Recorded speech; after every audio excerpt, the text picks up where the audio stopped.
In the heart of a deadly woman lurks a destructive emotion. Jealousy is the most common motivator of murder. A pretty passenger escapes a crime scene with a grisly secret. Who is this woman? Who is this enigma? Who is this trunk murderess? A seductress flits from romantic meals to murder. This case was every cheating husband's worst nightmare. And a bizarre love triangle is shattered in a spiteful bloodbath. There was a chainsaw dismembering a body in my basement. Hungry for love, consumed by hate. These are deadly women with hearts of darkness.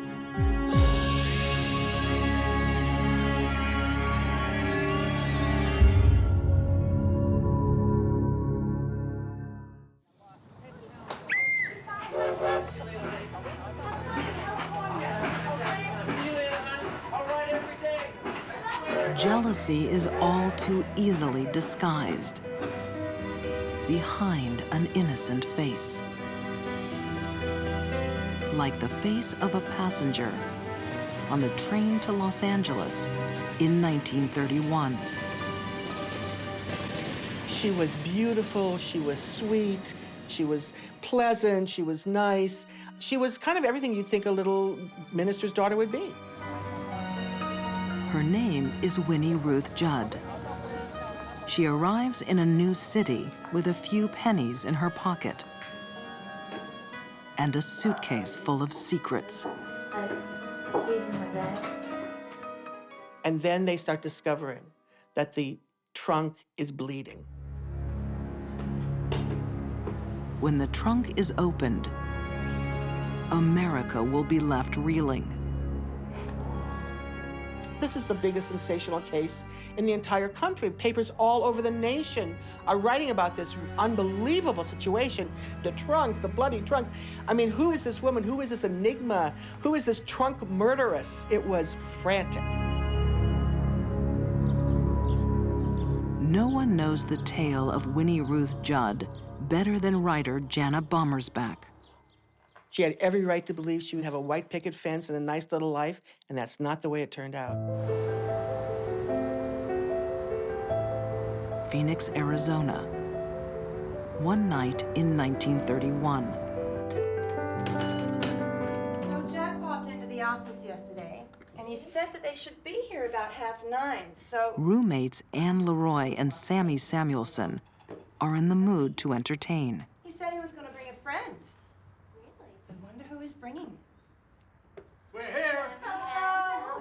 Oh, look. Tonight, Sweet, sweet. their guests include 26-year-old Winnie Ruth Judd. Oh, I'm Pete. Pete, this is Pete. Oh. That's my darling. She was one of the young ladies around town who played a bit and became involved with some very influential political people in Arizona. Winnie is having an affair with married businessman Jack Halloran. They called him Happy Jack. And he was, I guess, a man about town, maybe a playboy. Jack is well connected in Phoenix and likes to mix business with pleasure.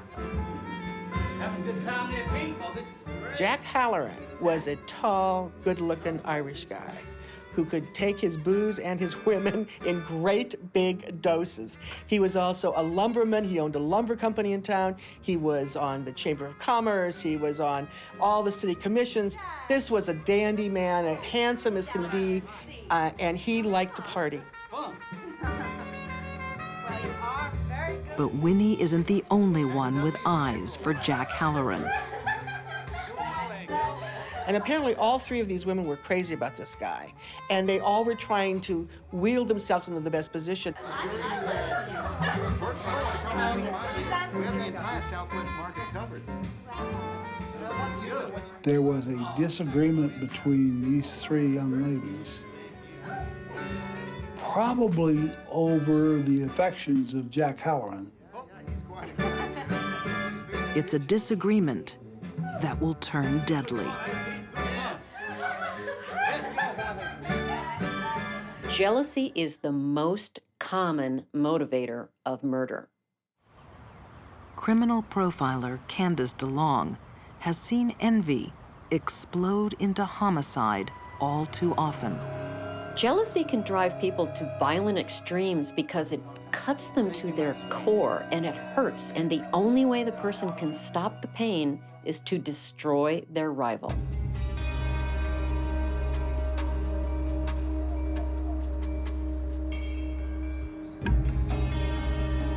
The next night, Winnie pays the girls a visit. It was a Friday night. It was a very hot Friday night, unseasonably warm.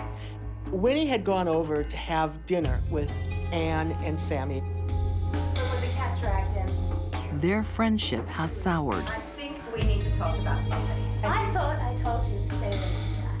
I will do whatever I want to And do. you've been sleeping with him, haven't you? They start fighting, and they're fighting over Jack.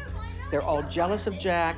All right, you need to just leave here right now. I mean, they were going on and on in this incredible verbal battle, and at that point, everything got very deadly. Oh, how dare you? Okay, now you need to get out. No. Right now. Sammy tries to shoot Winnie, and Winnie grapples with her, and they struggle, and the gun goes off.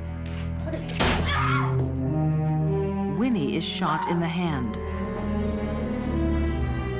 She grabs the gun, and in the course of that, she actually shoots Sammy.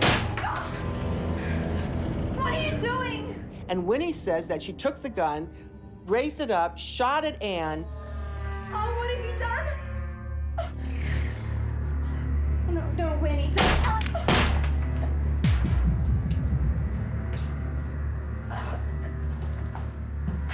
And realized that her two friends were dead. Winnie Judd has suddenly become a murderer. What happens next will brand her a monster.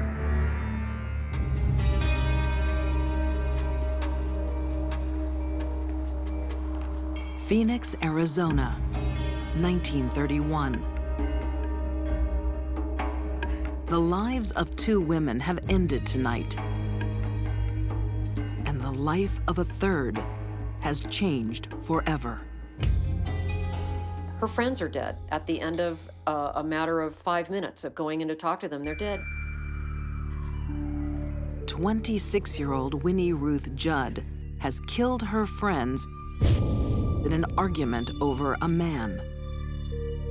Now, her thoughts turn to the problem of what to do with their bodies.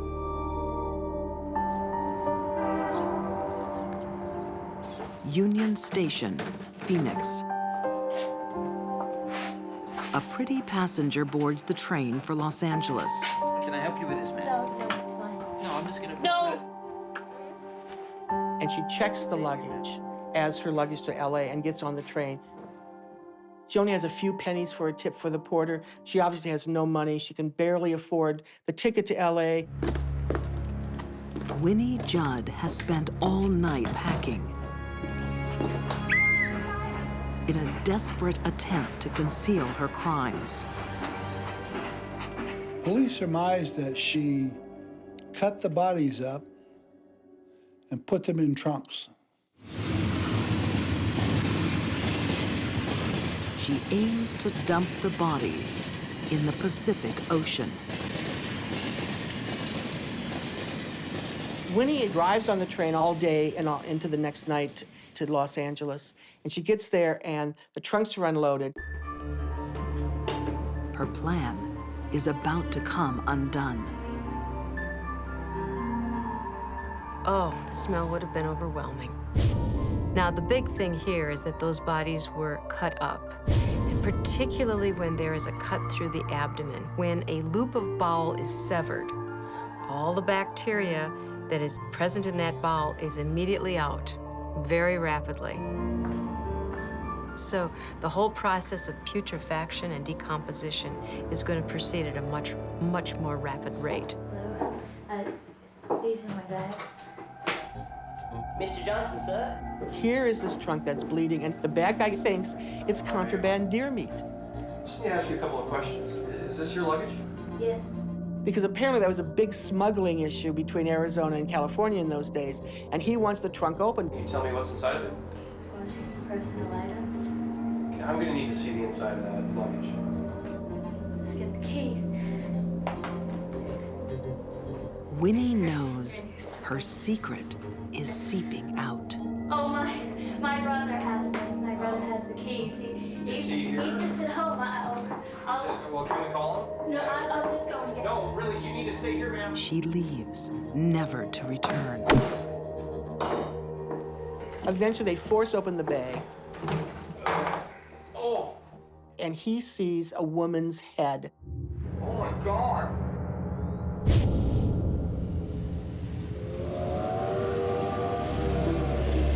Police catch Winnie Ruth Judd a week later.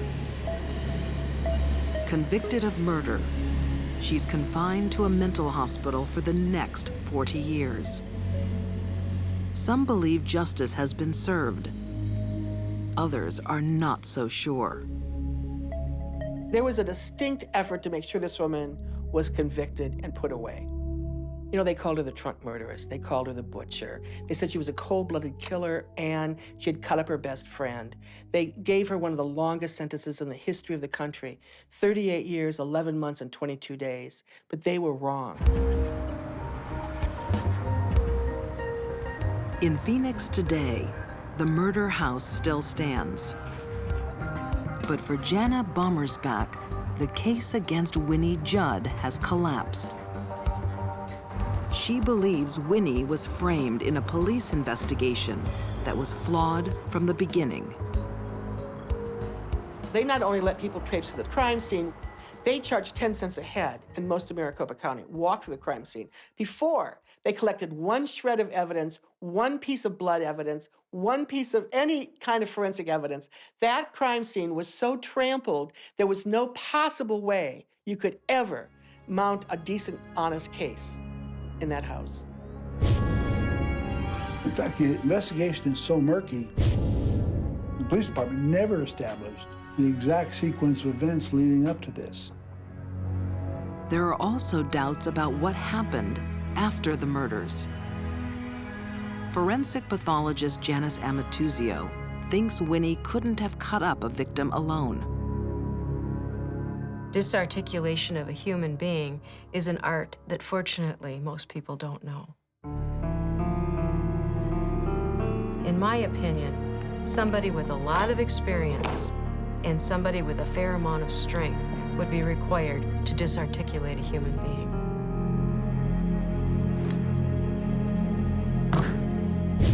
Ann's body was cut apart so precisely that they sewed it back together. It was not hacked to pieces like they said in the media. It wasn't shreds and shards of bone and flesh.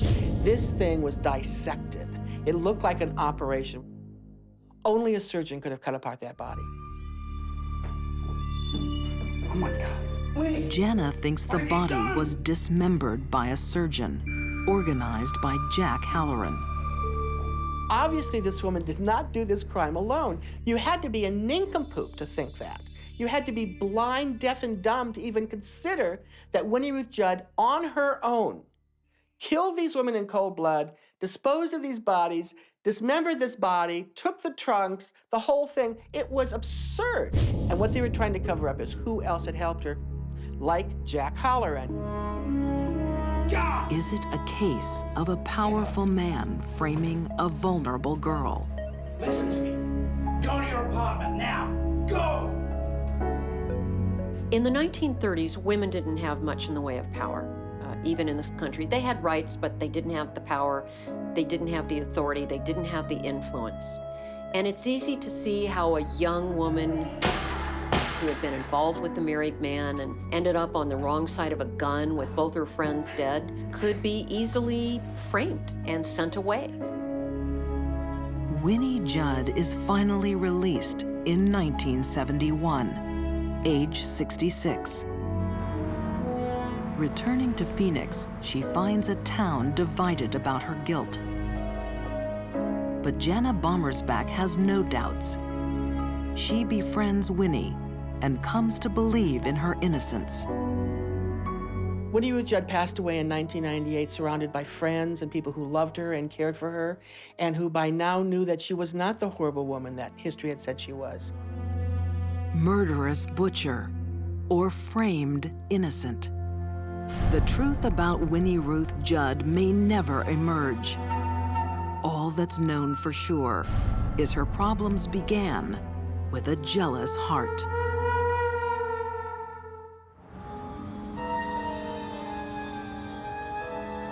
When a deadly woman strikes, the world can change in an instant. As it did for a husband returning home around midnight in January 1989. So he walked in the apartment, and then when he looked, he saw his wife laying on the floor.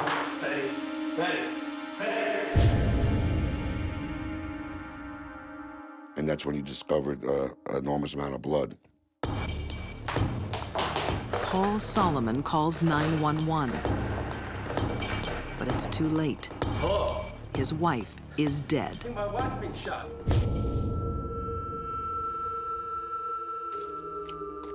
Sergeant Richie Constantino is the first detective on the scene. There was a large puddle of blood that she was lying in, and you could see that she had gunshot wounds to her body. A seasoned New York cop, Constantino quickly has a prime suspect.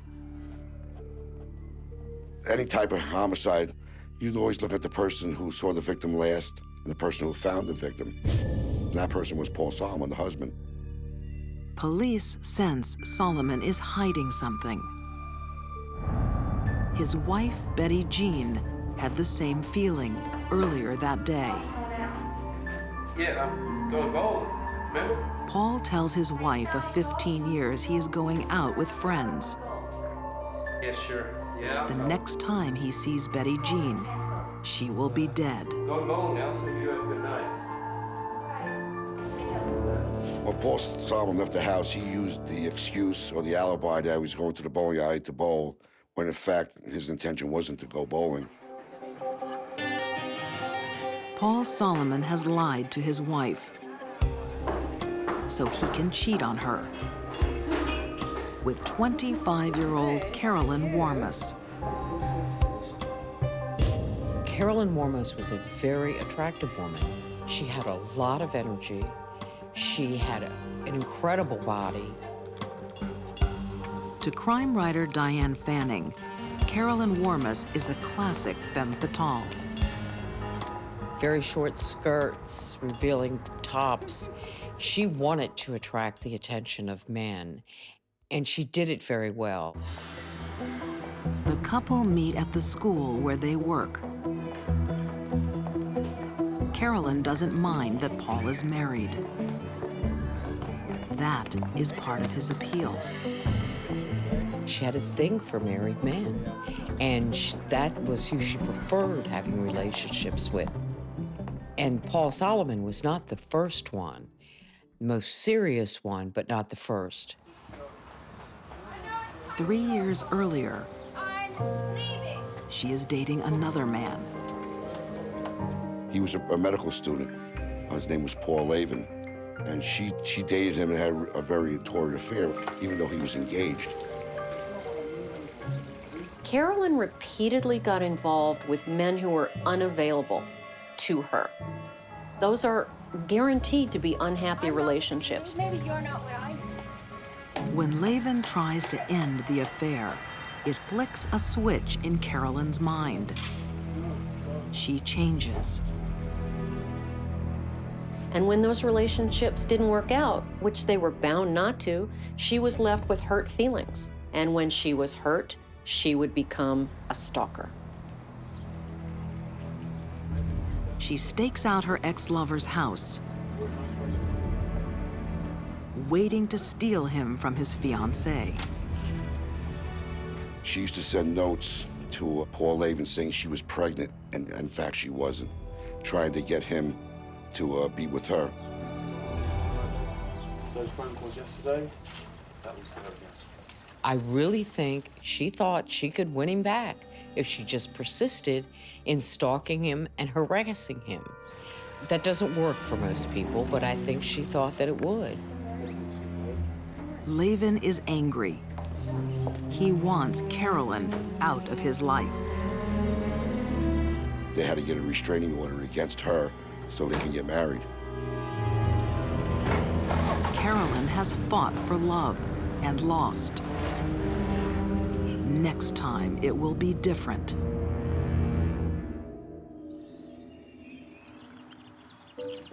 New York, 1988. Carolyn Warmus has attracted another attached man, Paul Solomon.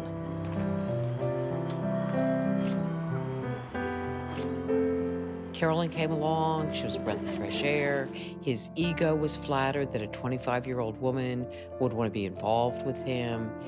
And that's how it began. Before long, Solomon is talking of divorcing his wife and marrying Carolyn instead. He thinks she has the face of an angel. What he doesn't know is she also has a heart of darkness. This case was every cheating husband's worst nightmare. What could be worse than to fool around and then be stalked by a crazy woman who kills people?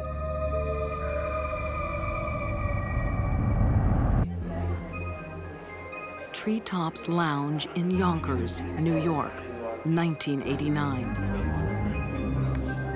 A place where couples can indulge in secret affairs, away from prying eyes. Couples like Carolyn Warmus and Paul Solomon. It was a secret because Paul Solomon was a married man, and he kept the affair quiet, obviously. Paul doesn't know it yet, but there's no need for secrecy anymore.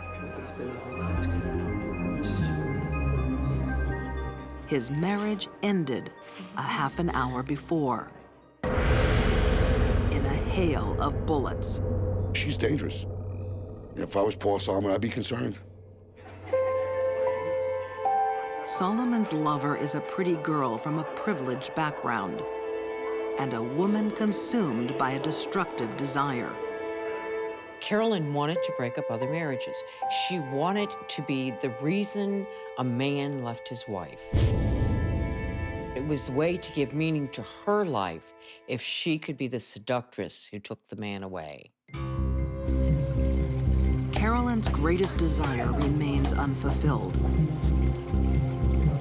She's been dumped by a series of attached men, starting with the first man she ever loved. Carolyn lost her father out of her daily life when she was a young girl. Her father left the family to go with another younger woman. And I think that set into motion some serious psychological problems for Carolyn because she felt abandoned by her father. Every time a man leaves, she feels abandoned again. When Paul Solomon starts to pull away, she decides it's time to fight back. When she found out that he wasn't going to divorce his wife, she felt that she had to take matters into her own hands, and she did. It's a Sunday evening in 1989. Carolyn calls Paul Solomon and asks him to meet her at Treetops Lounge. His wife, Betty Jean, is home alone. Meanwhile, Carolyn is sneaking over to the house. No one's sure how she got in.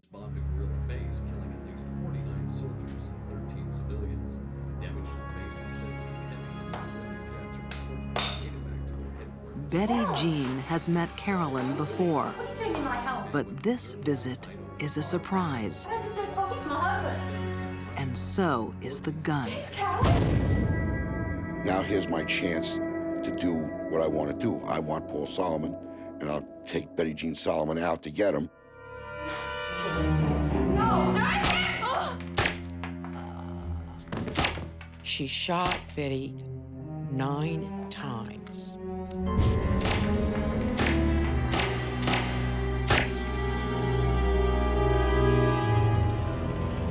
She wanted total destruction. She was in competition with Betty Jean, and she wanted her destroyed. 10 minutes later, Carolyn Warmus meets her lover. Good, how are you? She's just fired 9 bullets into his wife. It was unbelievable that she could kill another woman in cold blood, leave her bleeding on the floor, and just flit off to a romantic little restaurant, sit down and dine and laugh and have a wonderful time. But Carolyn is not capable of feeling guilt. She was calm because she's a sociopath. She had no guilt about what she did, and she wasn't particularly nervous at all about being caught. At last, Carolyn has Paul to herself. She has fought for a married man and won. Now it's time to celebrate. And they left together, and in the parking lot, they went to Carolyn Warmus's vehicle where they engaged in sex.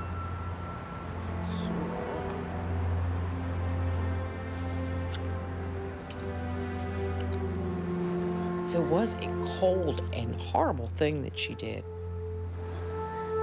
Take someone's life and then go have fun. For Paul Solomon, the fun comes to a halt when he gets home.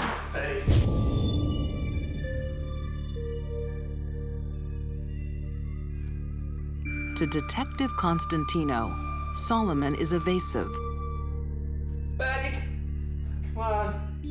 But when he realizes he is a suspect in his wife's murder, he admits where he's been that night.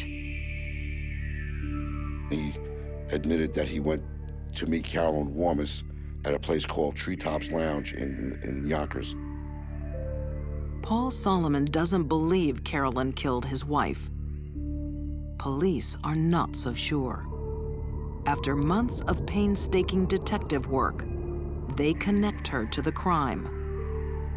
She is convicted of second-degree murder. At her sentencing, she stood up there and insisted she was innocent. She was going to jail for a horrible crime that she did not commit, and yet all the evidence made it clear. By this time, her man has turned against her. And she was very bitter because Paul was supposed to stick beside her and be there with her, and he just refused. The worst fear of Carolyn Warmus is to be abandoned and alone. But that is just where she finds herself today, in prison for 25 years.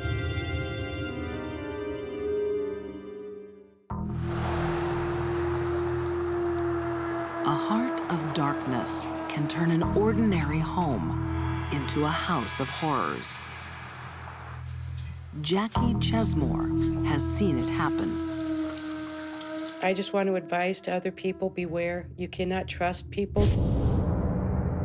They may look innocent, they may have a smile, but check their behaviors, their references, because there's a lot of bad people out there and they may be living in your home. In Jackie's basement, blue paint covers the stains of a grisly crime. But memories can't be painted over so easily.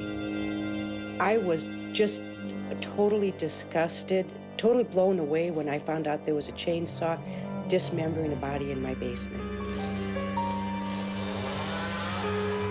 It's something that I certainly will never forget.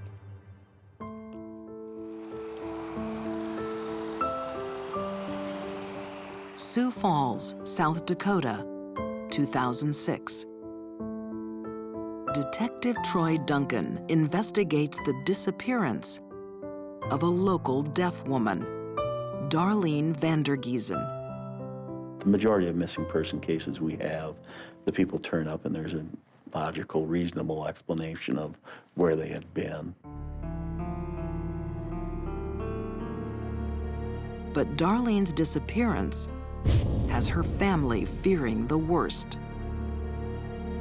Darlene's parents, family, and friends were gathered at Darlene's apartment, trying to put their heads together, trying to gather their wits to try and figure out where Darlene might be. Dee Vandergiesen welcomes a visit by her daughter's friends. One of them is Darlene's killer. She embraced Darlene's mother. She said to her mother, "I know that your daughter is missing. I am praying for you. I pray for her safe return." She said these things to Dee Vandergiesen within hours of having dismembered Darlene's body and disposing of it in a dumpster. The previous spring, the sun is shining in Sioux Falls. For Sally Collins and fellow deaf woman Daphne Wright, the world seems a happy place. Sally was a friend of Daphne's, and she had moved in at the same time Daphne had in August the year before. Their landlady, Jackie Chesmore, doesn't realize that Daphne and Sally are lovers.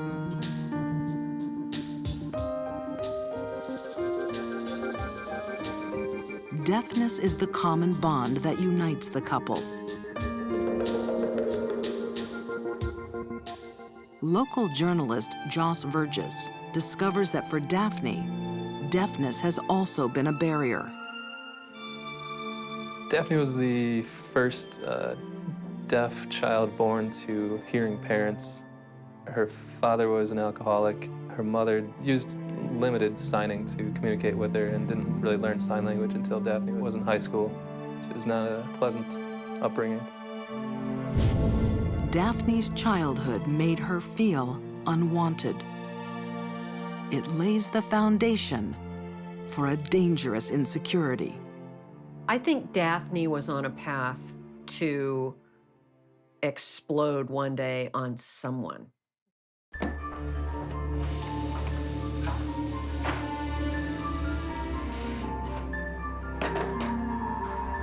Over time, Daphne's demeanor changes. She becomes possessive, jealous,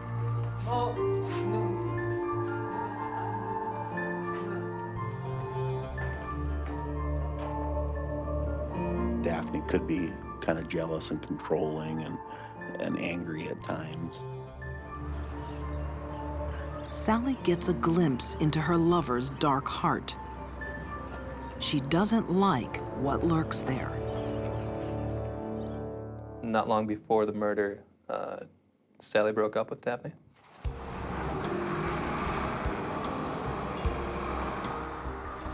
A month after their breakup, Daphne visits Sally at her new apartment.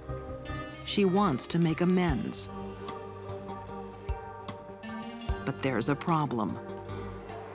Sally has a new friend, Darlene Vandergiesen. She was a deaf woman. She lived alone. She was a very popular employee with her colleagues. State's Attorney Dave Nelson would later prosecute Darlene's killer. One of the tragic parts about this case is that so many of us who were involved in it never got a chance to meet Darlene because she sounds like she was really a remarkable woman. She may have been remarkable, but to Daphne, she represents one thing: a threat. Daphne Wright was wanting to reestablish the relationship with Sally Collins, and she believed Darlene Vandergiesen was a threat to being able to accomplish that. Got to a point where she felt that the only way she was going to be able to reestablish that relationship with Sally was to remove Darlene Vandergiesen from the picture.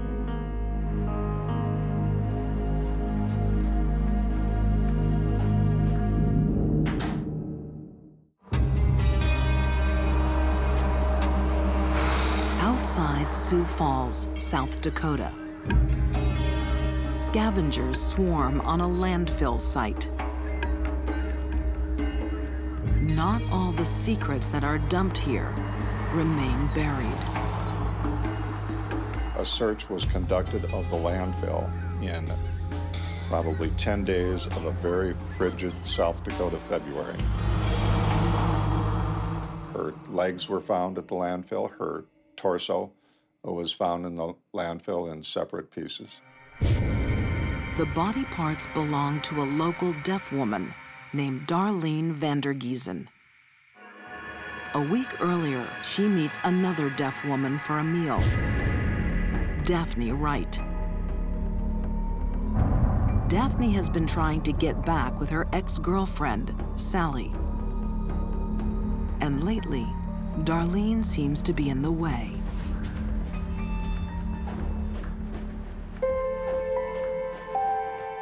Daphne became jealous of the relationship between Sally and Darlene, and she took extraordinary steps to try to keep Darlene away from Sally Collins. She was motivated by jealousy. But tonight, Daphne's jealousy seems forgotten. Daphne Wright scheduled a meeting with Darlene Vandergiesen here in Sioux Falls to occur on February 1st. She did that ostensibly to meet Darlene to plan for a birthday celebration or a Valentine's celebration for Sally Collins. That was a charade. It was a pretense in order to get Darlene to come to the restaurant. Darlene walks into a fatal trap.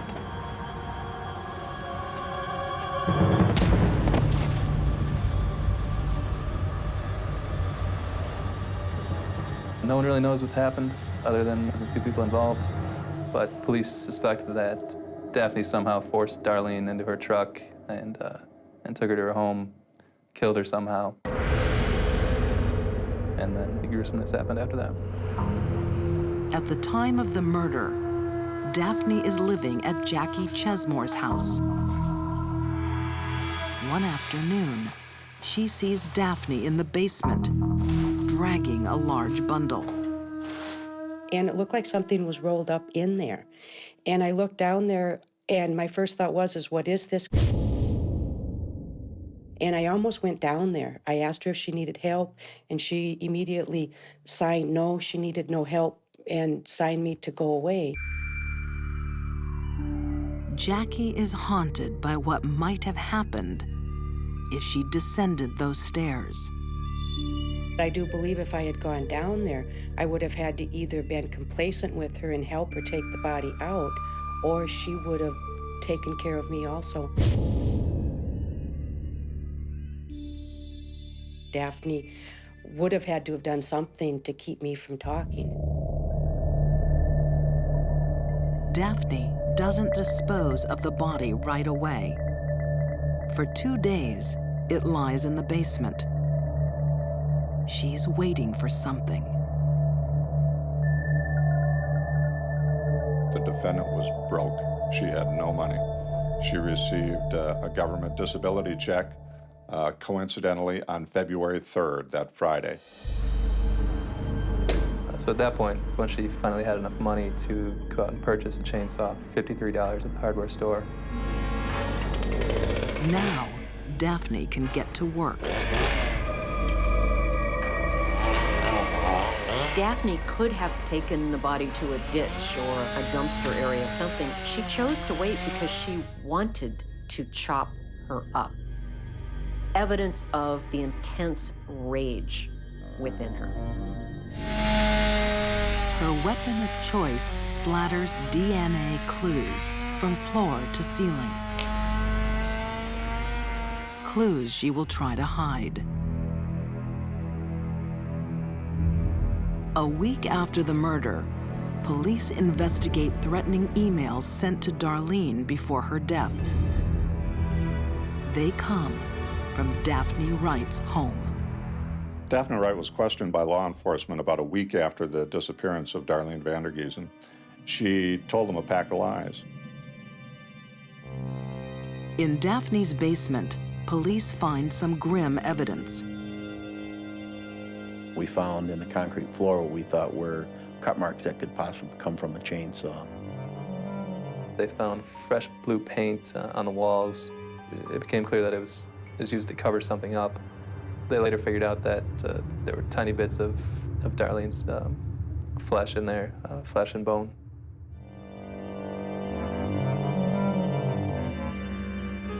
Chainsaws are rarely used in dismemberment cases. They may be popular in Hollywood movies, but in fact, in real life, they're not used very much. So when we do see it, it certainly makes big headlines and paints the murderer as particularly evil and gruesome. Parts of Darlene's body turn up in a Sioux Falls landfill. Others in a roadside ditch. Clues from the body and the crime scene prove Daphne Wright's guilt.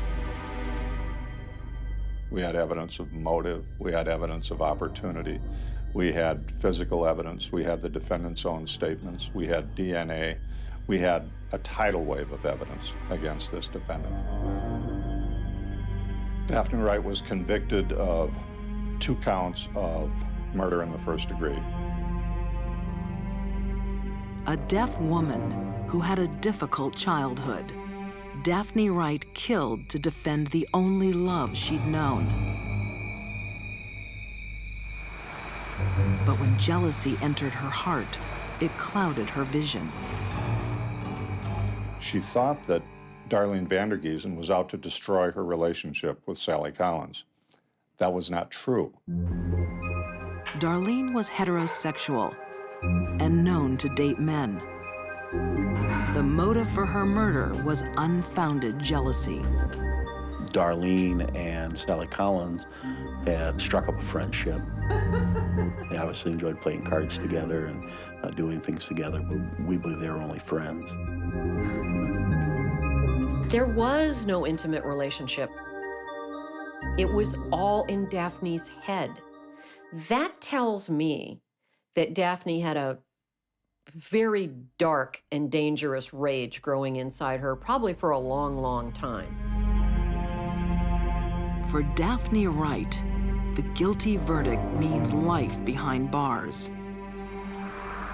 For Jackie Chesmore, it means freedom from a life of fear. When Daphne was sentenced, it was exhilaration. I knew that she would never come back to my home. I knew I would never have to worry about her coming back to my house and doing anything to hurt me.